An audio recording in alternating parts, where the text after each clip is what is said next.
Hello friends, మా నాన్న చూడండి ఒకప్పుడు ఎట్లా తిరిగేవాడంటే వాచ్మెన్ డ్యూటీ పనికి వెళ్ళేవాడు.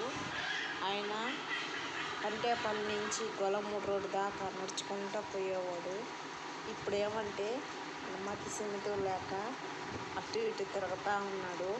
ఏయో మాట్లాడుతూ ఉంటాడు, ఏందేందో పనులు చేస్తుంటాడు. కానీ ఇంట్లో పనులు అయితే చేయడు, తిరుగుతూ ఉంటాడు. అదిగో చూడండి తలగీరుకుంటా ఉన్నాడు. ఇప్పుడే అన్నం తిని మందులు వేసుకున్నాడు.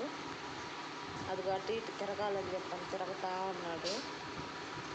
మా నాన్న ఏందో అర్థమే కావట్లేదు ఫ్రెండ్స్. ఇదిగో చూడండి అటు ఇటు తిరగాలని అన్నాడు, మళ్ళీ వచ్చి కొనుక్కుంటున్నాడు.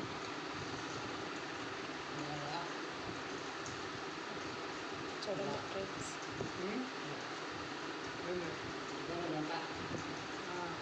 నువ్వు పడుకుంటా